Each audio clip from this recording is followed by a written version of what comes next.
کسی نے پوچھا ہے کہ کیا لڑکی جینز کی پینٹ پہن کر نماز پڑھ سکتی ہے کہ نہیں؟ دیکھیں، کسی اور کے سامنے تو بہرحال ایسی چست پینٹ پہننا مکروہ تحریمی ہوگا، منع ہوگا،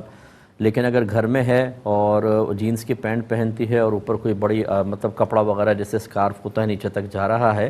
تو اس میں شرعاً کوئی حرج نہیں ہے۔ اگر نیچے تک نہیں بھی جا رہا فرض کر لیں اور جینز کافی لمبی ہے، اگر ٹخنے بھی ڈھک دیے اور ایڑی کا پچھلا حصہ بھی اس نے کافی حد تک ڈھکا ہوا ہے تب بھی سی گنجائش نکلے گی، لیکن عمومی طور پہ اتنی لمبی جینز ہوتی نہیں ہے، خصوصاً جب وہ سجدے میں جائیں گی تو وہ تھوڑی سی ٹخنے سے اوپر اٹھے گی، اور عورت کے ٹخنے اور ایڑی کی پچھلا حصہ جس میں کچھ اختلافات بھی ہیں لیکن بہرحال یہ ستر میں داخل ہے، اور ستر کھل جائے گا تو پھر نماز نہیں ہوگی۔ اس لیے بہتر ہے کہ ایک لمبا جبہ جیسا یا میکسی ٹائپ جیسی کوئی ہوتی ہے وہ کافی لمبا یا بایا ٹائپ وہ نیچے تک زمین تک ہو اور اسے پہن کے نماز پڑھیں، لیکن بہرحال جینز میں اگر ستر کے ڈھکنے کے ساتھ ساتھ اور کسی کے سامنے نہ ہو وہ نماز ادا کر رہی ہیں تو بلا کراہت نماز جائز ہوگی۔ ایک یہ کہتے ہیں کہ کیا ماں باپ کو اپنی بیٹی کی شادی اپنی برادری میں ہی کرنا ضروری ہوتا ہے؟ دیکھیں، ضروری تو نہیں ہوتا، لیکن کسی دوسری برادری میں بھی کر سکتے ہیں۔ مذہب اسلام برادری کی بیس پر کسی کو کمتر یا کسی کو برتر قرار نہیں دیتا ہے برادری بیس پر۔ ہاں، نبی کریم صلی اللہ علیہ وسلم سے نسبت کی بنا پر جو آپ کی آل ہے وہ بلند و بالا تصور کی جائے گی، لیکن اس کو بلند ماننے کا مطلب دوسروں کو حقیر سمجھنا نہیں ہے، یہ ذہن میں رکھیے گا۔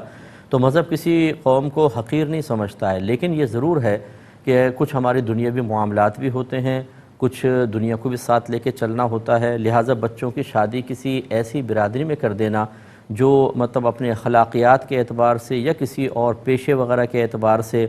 یا کچھ اوصاف قبیحہ کے اعتبار سے بری سمجھی جاتی ہے کہ بچی اگر ادھر جائے گی تو پھر اس کی طرف بھی برائیاں منسوب ہوں گی، ان وجوہات کی بنا پر مناسب نہیں ہے کہ ایسی کسی برادری کے اندر بچی کا نکاح کیا جائے۔ لیکن اگر وہ اپنے برابر کوئی برادری ہے یا اپنے سے بھی اعلیٰ برادری کے اندر بچی کی شادی کریں تو مذہب نے کوئی پابندی نہیں لگائی کہ آپ اسی برادری میں کریں گے دوسرے میں نہیں کریں گے، کر سکتے ہیں۔ ایک انہوں نے پوچھا ہے کہ کیا بچے کا نام محمد مصطفیٰ رکھنا جائز ہے؟ تو جی بالکل جائز ہے، محمد نام تو رکھ سکتے ہیں، خود نبی کریم صلی اللہ علیہ وسلم نے اس کی ترغیب ارشاد فرمائی، اور مصطفیٰ یہ وصفی نام ہے، صفاتی نام میں سے ہے، چنا ہوا۔ تو محمد مصطفیٰ کا مطلب ایسا محمد جو چنا گیا ہے، یہ نبی کریم صلی اللہ علیہ وسلم کے لیے تو خاص ہے ہی ہے کہ آپ کا مصطفیٰ لقب ہے، اللہ تعالیٰ نے آپ کو چن لیا تھا اپنی محبوبیت کے لیے، نبوت کے لیے، رسالت کے لیے۔ لیکن جب ہم کسی دوسرے کا نام رکھتے ہیں تو عمومی طور پر اس طرح کے مفہوم یا معانی مقصود نہیں ہوتے، ہم نام رکھ دیتے ہیں محمد مصطفیٰ، اگرچہ لغوی معنی یہ نکل رہے ہیں تو رکھ سکتے ہیں، بہرحال اس میں شرعاً کوئی حرج نہیں ہے۔ یہ کہتے ہیں کہ قربانی واجب تھی، اسی وقت ایک مجبور شخص نے ادھار بھی مانگ لیا، تو میں اس کو جانتا ہوں کہ واقعی وہ سچ کہہ رہا ہے، تو میں اس مجبور شخص کو پیسے دوں یا اپنی قربانی ادا کروں؟ دیکھیں، اگر تو آپ پہ قربانی واجب ہے تو پھر تو آپ کو ادا کرنا ہوگا، اس کی مجبوری بہرحال اپنے مقام پر، لیکن ایسا نہیں ہو سکتا کہ آپ اپنی قربانی کو ترک کریں اس کو پیسہ دیں۔ ہاں، اگر جان جا رہی ہو، یہ ایک اصول ہو سکتا ہے کہ اس کی جان جا رہی ہے بالکل، اگر آپ پیسہ اس کو نہیں دیں گے تو وہ ہلاک ہو جائے گا، آپ ہی کے پیسوں پر اس کی جان موقوف ہے، یعنی اور کوئی مال دینے والا نہیں ہے، آپ نے دینا ہے تو جان بچے گی۔ جیسے بعض اوقات بلڈ کا مسئلہ ہو جاتا ہے اور کوئی ادارہ منع کر رہا ہے کہ بھئی جب تک بلڈ نہیں لائیں گے ہم اس کو ایڈمٹ نہیں کریں گے، اور آپ وہاں موجود ہیں اور آپ اس وقت ہی پیسہ دے کر اس کا بلڈ لے کر اس کی جان بچا سکتے ہیں، تو پھر تو یقیناً جان بچانا آپ کی قربانی کے معاملے سے فوق سمجھا جائے گا۔ اس کی جان بچائیں، اور آپ کا جو ترک واجب ہوا کہ اس کے علاوہ اور کوئی پیسہ نہیں تھا اور قربانی نہ کر سکے، اللہ تعالیٰ سے توبہ کر لیں، اللہ تعالیٰ درگزر فرمائے گا۔ جب قربانی کے ایام گزر جائیں تو اتنا پیسہ قربانی کا صدقہ کر دیجیے گا۔ تو لیکن دوسری صورت یہ ہے کہ بس مجبوری تو ہے لیکن اتنی سخت مجبوری نہیں ہے، تو پھر آپ کو قربانی کو ہی، واجب قربانی کو فوقیت دینی چاہیے۔ تیسری صورت یہ کر لیتے ہیں کہ آپ پہ قربانی واجب نہیں تھی، آپ نفل قربانی کرنا چاہتے ہیں، اور ایک شخص جو ہے وہ بہت زیادہ مجبور نظر آیا، اب چاہے اس کی جان جانے کا نہ ہو لیکن اس کی مجبوری اگر بہت سخت ہے تو بہتر ہے کہ نفل قربانی چھوڑ دیں اور اس کی امداد کریں، یہ زیادہ افضل اور اولیٰ ہوگا۔ ایک یہ پوچھا تھا کہ اگر ہم الارم لگا کر سوئیں فجر میں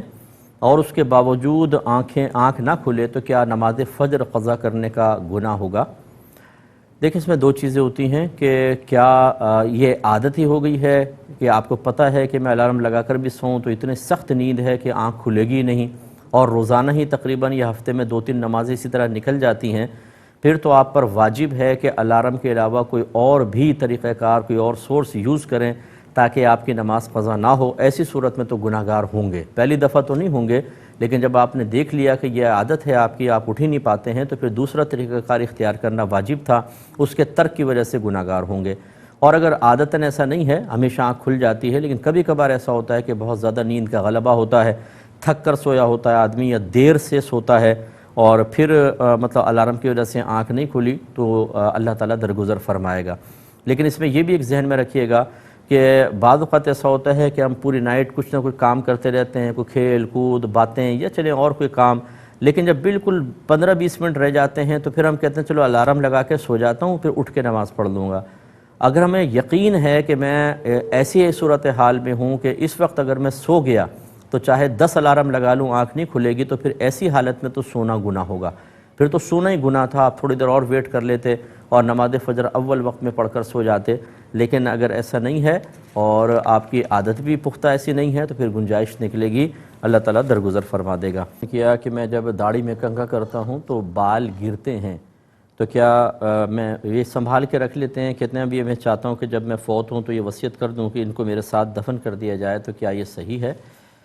دیکھیں، داڑھی کے بال سنبھال کے رکھتے ہیں آپ اس وجہ سے کہ یہ سنت رسول ہے، اس وجہ سے تو سر کے بال بھی سنت رسول ہیں، ناخن کاٹنا بھی سنت رسول ہے، تو کیا ہم سب چیزوں کو جمع کر کے رکھیں؟ تو بعض اوقات ہم داڑھی کا زیادہ احترام کر رہے ہوتے ہیں، سر کے بالوں کا کوئی احترام نہیں ہوتا، وہ کنگھے سے گر رہے ہوتے ہیں، لیکن داڑھی کو سنبھال کے رکھتے ہیں۔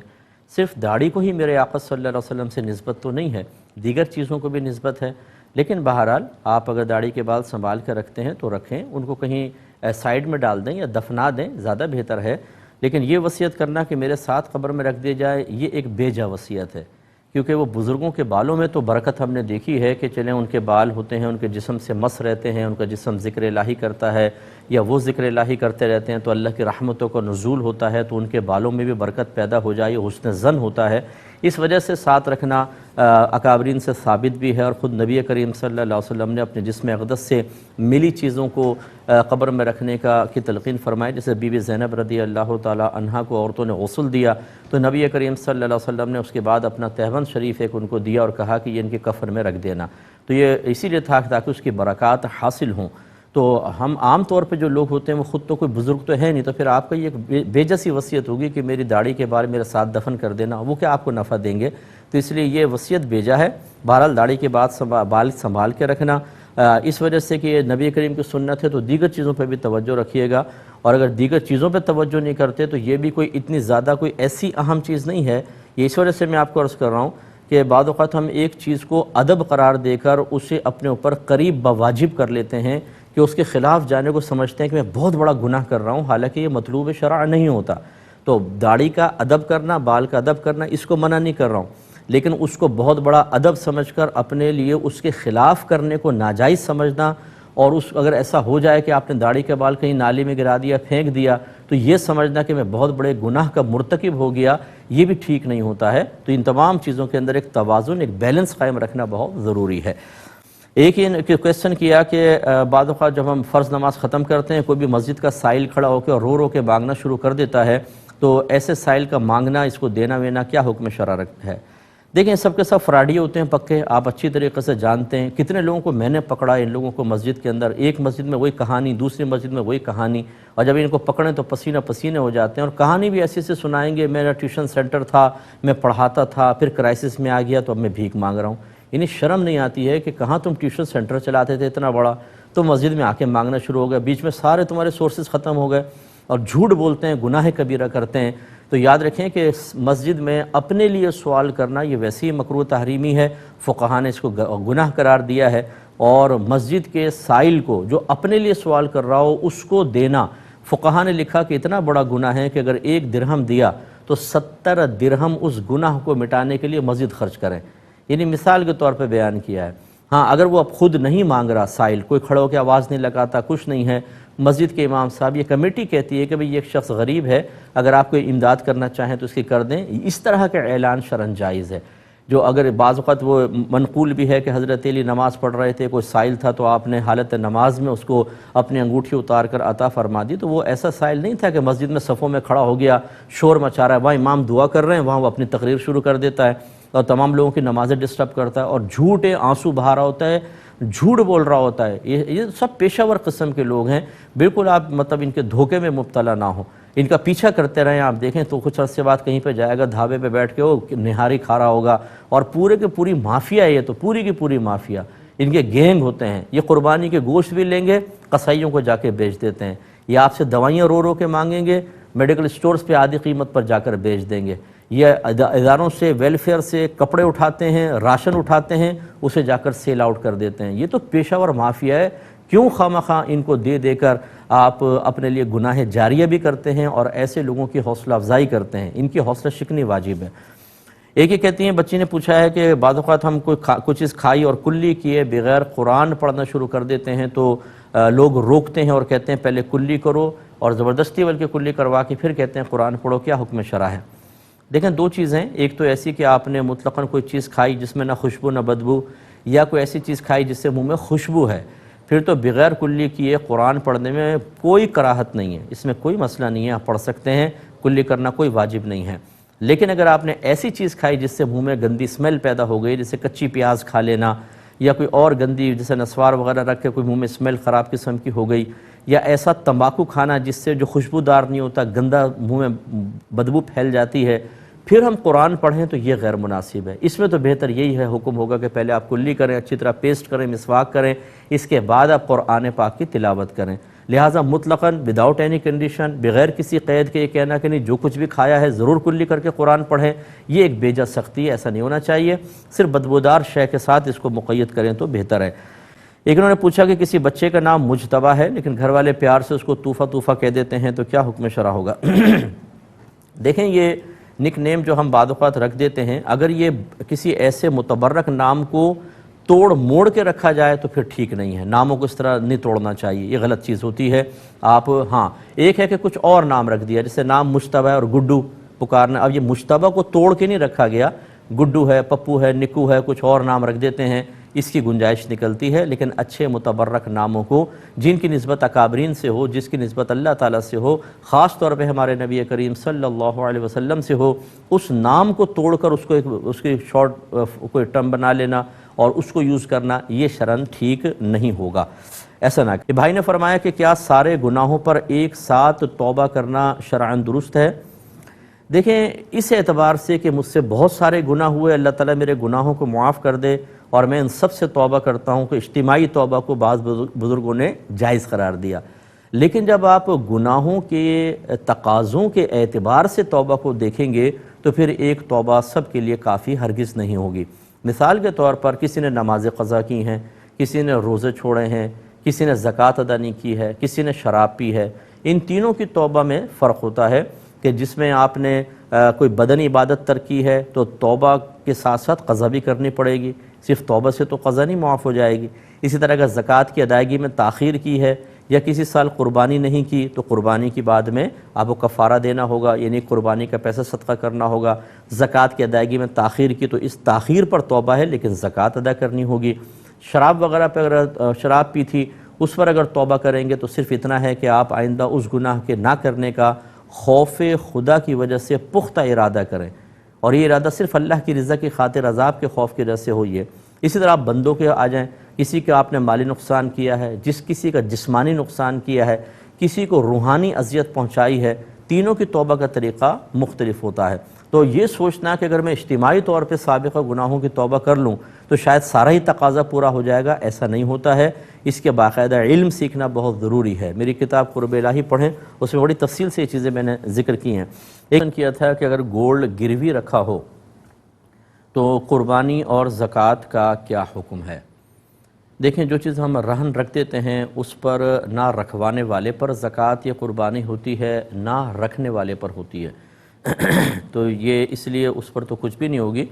ہاں لیکن فرض کر لیں کہ اگر کسی نے گولڈ رکھوایا ہے اور اس کے علاوہ اس کے پاس اتنا ہے کہ جس پہ زکوٰۃ بنتی ہے تو بہرحال اس مال پہ تو اس کو زکوٰۃ دینی ہوگی۔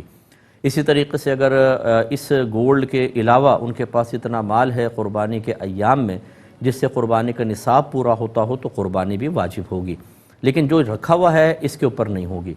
لیکن اب یہ اس میں ضمنی مسئلہ ہے، لیکن جیسے ہم مکانوں کا ایڈوانس باقاعدہ لے لیتے ہیں، رینٹ پہ کسی کو دیا تو ایڈوانس لے لیا،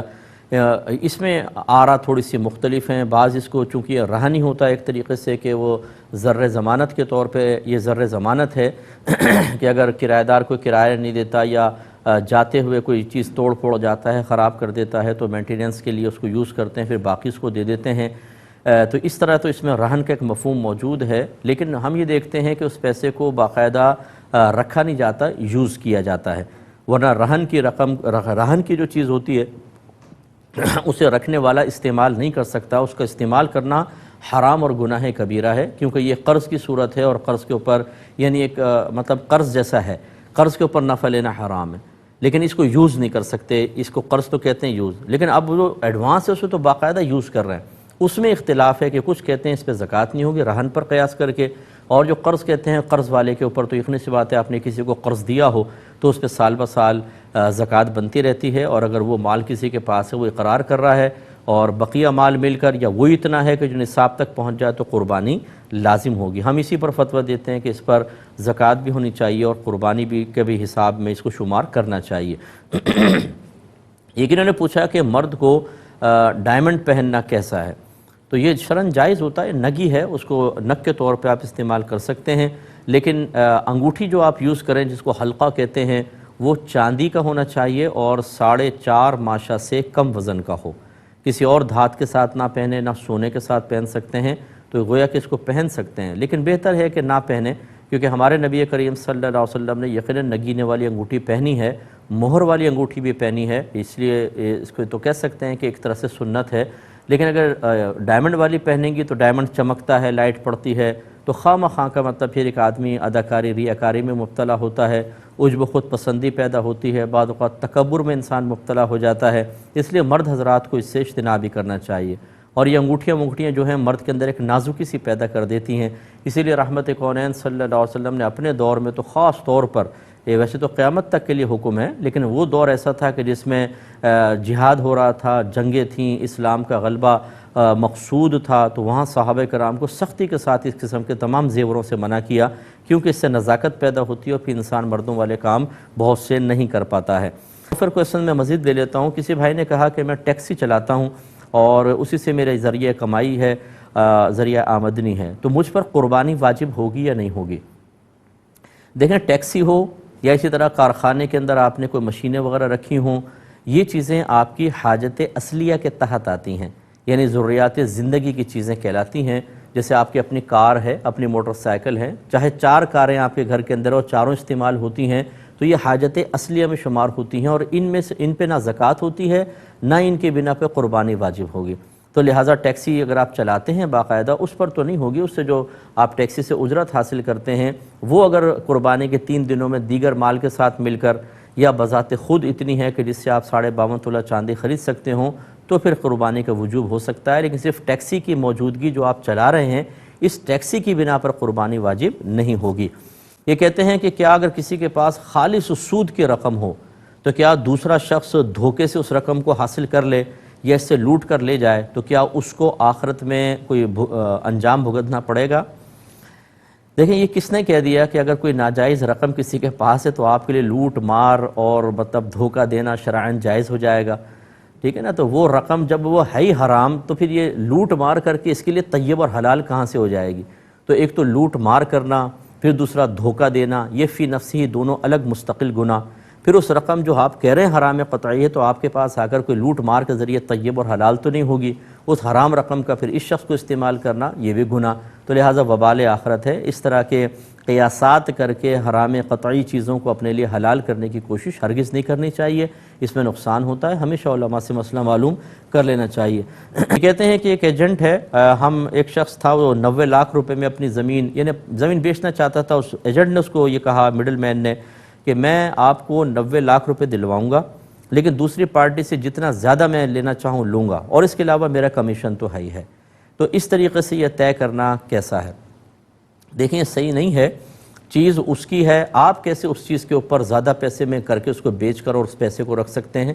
ہاں، آپ اپنا کمیشن رکھیں، کمیشن ٹھیک ہے، وہ آپ کی اجرت ہے، آپ ایک اجارہ کرتے ہیں کہ میں اپنی سروس پرووائڈ کر رہا ہوں، میں بھاگوں گا، دوڑوں گا، لوگوں کو لاؤں گا، لوکیشن دکھاؤں گا، اس کی یقیناً آپ پیسے لے سکتے ہیں اور وہ طے کر کے لینے ہوں گے۔ لیکن یہ طریقہ بالکل غلط ہے کہ 90 کی ڈیمانڈ ہے، میں آپ کو 90 دلوا دوں گا، اوپر چاہے میں کتنے لے لوں، کیوں لے لیں؟ اور پھر آپ وہ بالکل مجہول ایک تو وہ ہوا، یہ اجرت تو ویسی مجہول ہوئی، کمیشن بھی بعض اوقات ایک صورت سے تو مجہول ہے، مجہول مینس غیر معلوم، کہ آپ میں پراپرٹی بکواؤں گا، کتنے کی بکی 2% میرا، اب کتنے کی بکے گی یہ معلوم نہیں، اس کا 2% کتنا بنے گا یہ معلوم نہیں۔ اگر اصل شرع کو دیکھیں یا فقہ حنفی کو دیکھیں تو یہ بھی منع ہونا چاہیے، لیکن چونکہ بہت زیادہ یہ رائج ہو چکا ہے اور اس میں کوئی جھگڑا منازعات وغیرہ نہیں ہوتی، تو اس کی اجازت ہے کہ ٹھیک ہے آپ کمیشن طے کر لیں، لیکن اس طریقے سے ایک اور شق نکال لینا یہ بالکل صحیح نہیں ہے۔ زمین والے کو جتنے کی سامنے والا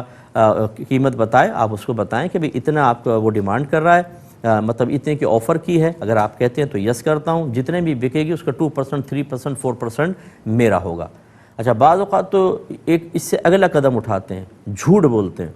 وہ کہتا ہے کہ یہ میری زمین بکوا دو، ذرا اچھا ریٹ دلوا دینا، کہ ٹھیک ہے جی، اب وہ اس سے بات کی ہے 90 لاکھ کی اور اس سے کہتے ہیں 70 لاکھ لگ رہے ہیں، اگر آپ کہیں تو بیچ دوں، یہ کہتا ہے چلو ٹھیک ہے، اس کو بیچارے کو وہ بھی زیادہ لگتا ہے، 20 لاکھ روپے رکھ لیتے ہیں کمیشن علیحدہ اور اس سے سیٹنگ کر لیتے ہیں کہ یار دیکھو میں لکھواؤں گا کچھ اور تم کہنا نہیں۔ یہ اور بڑا جھوٹ اور دھوکہ ہے، یہ شرعاً بالکل صحیح نہیں ہے، ایسے لوگوں کو اللہ تعالیٰ کی بارگاہ میں توبہ کرنی ہوگی۔ یہ کہتے ہیں کہ یہ بعض اوقات جو قربانی کے جانور ہوتے ہیں ان کی ناک کے اندر سوراخ کر کے رسی ڈال دیتے ہیں، تو ایسے ناک میں سوراخ والے جانور کی قربانی کرنا کیسا ہے؟ تو یہ ہو جائے گی، ہے تو تھوڑا سا عیب، لیکن ایسا عیب نہیں ہے کہ جس کی وجہ سے قربانی ناجائز ہو۔ اب